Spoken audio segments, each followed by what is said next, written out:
Nadine, it is such a joy and pleasure for me to talk to you this morning. How are you doing? I'm well. How are you?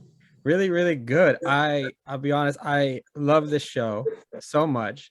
Queens is wonderful. I've gotten a chance to speak with a couple of the cast members, some of the people behind the Nice. scenes, and I'm excited now that we get to explore a little bit about Valeria and her journey and Yeah. your experience in playing her. So I guess we'll start is she seems to like all these characters in the show. She has a really heavy background. As an actress, how do you prepare to portray somebody that has that much weight on their shoulders? Hmm. Intuitively, and obviously have to do what I've been trained to do as an actress, which is get into creating backstory and finding something that's like a spark and alive for me to be excited about playing and giving off. And we talk about process and our characters a lot on set. I think everybody's just very dedicated. Not, I think everyone is very dedicated to the craft and also to just really making a terrific show. We all pride ourselves in like that we do the work and that we come in with our, professionalism and we can dig deep when we have to. And that's what I love about Queen so much as an actress, being able to be on a show that gives so much range. And we know when we want to go emotional, we know where to, we know where to find that, we know where to grab that because we've each done our work and we've all done our work together also on set. So there's just a lot that happens like intuitively, but also just the chemistry and the magic of the group together. It's really powerful. It's one of the best jobs I've ever had.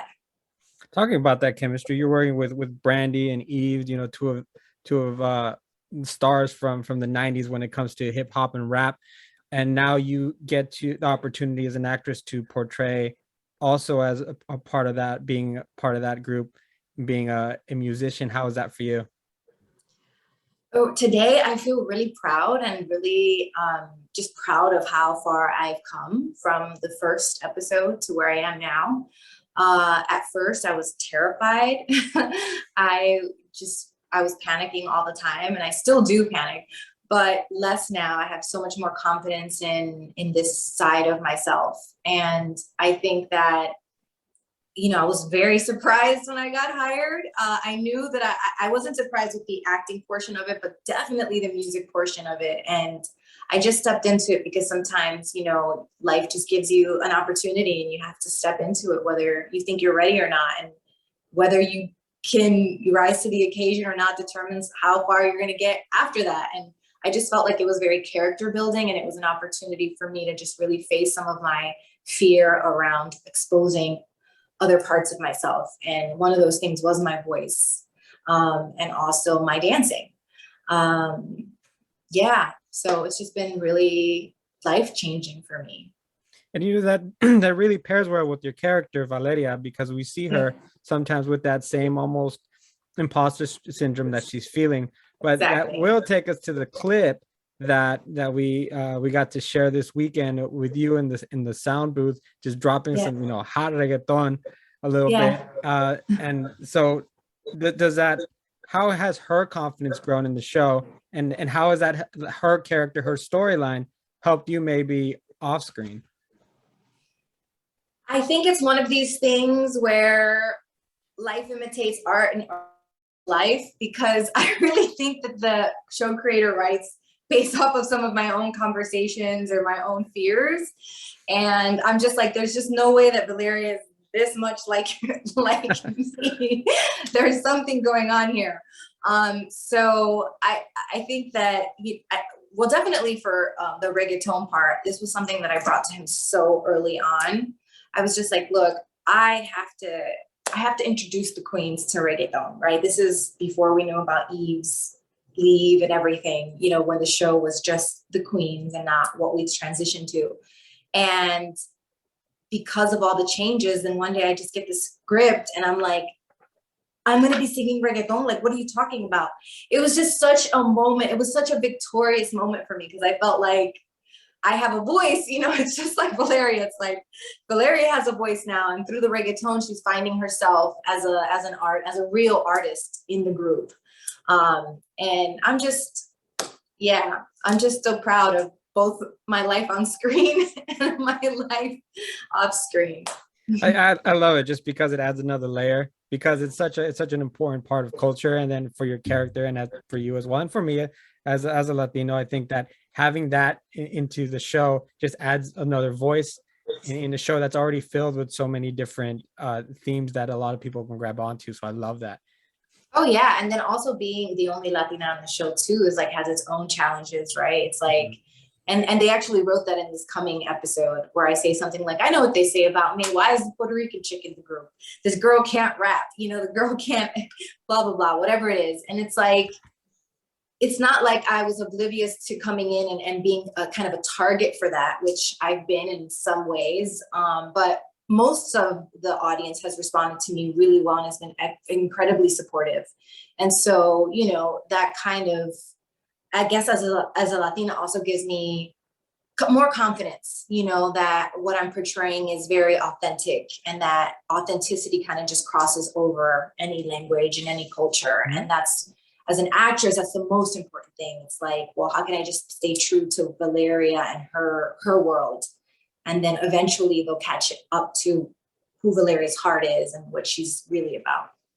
Let's stick with Valeria's heart a little bit. One of the things that always caught my attention in watching the show is when she's saying that the way she handles relationships is the way that she's felt that she's been handled, or that they've gone in her direction, which has always been somebody taking advantage of her. Can you talk a little bit about how do you feel she is maybe growing? And I know it does not help with what happened, you know, the last few episodes, and kind of being conned with the situation with their mother. Right. Well, I think for Valeria's, or the kind of work that I felt called to kind of pull out from that storyline, was the universal archetype of the abandoned woman, or the woman who doesn't have an identity because she was neglected, and then has to kind of create a character. And sometimes people who are abandoned or neglected by their parents either create like an alter ego that's just like, I'm above it all and I can, you know, I can do anything, or they just completely become passive and self-abusive. And I think for Valeria, her survival was, I'm just going to become bigger than life, and I'm going to become this massive hustler, and it's going to be about me, and I'm just going to keep winning. And I think that she had this strength comes from that place. But the part of her wounding has never been addressed. And it's this little girl who just like yearns for love, but doesn't necessarily know how to give it or receive it. So I just played with that, you know, and I love that space for her, because it vacillates between like completely being ruthless to completely being sensitive and fragile. If you don't mind also talking a little bit about the authenticity really of that sisterhood that you guys portray on screen. I love the fact that it's never just, you know, hugs, kisses. You guys fight, argue, disagree, but at the end of the day, when the, you know, when it gets tough, you guys are always there for each other, and it really feels authentic. Yeah, it does. It is. I think that has been the case on and off screen. Yeah. What is you guys' relationship now off screen? It's just like the show. You know, it's been 4, now 5, well, 5 with Pepe, 5 very strong women, and we're all we're very strong, and we're also very supportive of each other. So there's always a respect. But you know, if something, you know, just like in any show, when there's too many things happening at once, and sometimes you got to fight for your point or your view or what you see, and that's not always comfortable, but you know, you do it anyway, knowing that at the end of it you're going to come out, you know, with a bigger vision. And like I said, we're working very closely together for 6 months, practically 17 hours a day. Mm-hmm. You know, going in very emotionally with some of these scenes. Tell me a little bit about, you know, all of you have had your careers in the show, and now are really, for at the beginning it seems like you guys are trying to really relive your glory days, but as the season progresses, we see that it's not about reliving the glory days. It's about making new strides, new memories, new goals, new achievements. how that's a great example for a lot of us out here who maybe reach a certain age where we think, are we past our prime? Are we not? Can we really like still flourish in maybe another genre and another job? I think that theme, I think for the show, it works so well because we keep coming back to like this idea of we're rediscovering ourselves, but we're not just rediscovering our talent and what we left behind, but we're just rediscovering and reinventing this relationship that we basically were so immature back then that we didn't know what to do with. And so we destroyed it. And this time, 20 years later, we have life behind us and maturity, and we've all been kind of like abused by something. And now we recognize the value in togetherness, right? And sisterhood, because at the end of the day, you could fall apart on stage, but you have someone to come home to is like the idea of what's most important in life are those relationships and friendships. And so I think even for me, like to some degree, I've already been living that kind of life because similar to the queens, my life has paralleled success and failure, and also having relationships and divorces and all of that. And then also seeing that sisterhood to me has been the most healing gift of my life as a woman.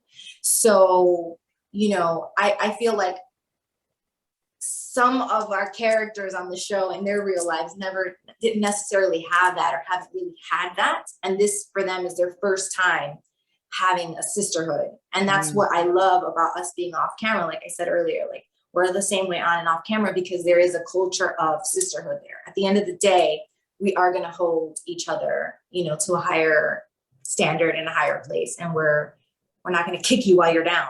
So I just think if that's what's resonating to the audiences, I think that people who are watching who have never had that before are getting a glimpse to what sisterhood can be like. And I think that's beautiful. That to me, that's like the most powerful message of this show. Nadine, thank you so much for your time. I really enjoyed talking with you, especially because I'm such a fan of the show. So thank you so much. Getting that insight is wonderful. I hope you have a great rest of your day, and we hope to talk to you soon. Same. Thanks. Bye. Take care.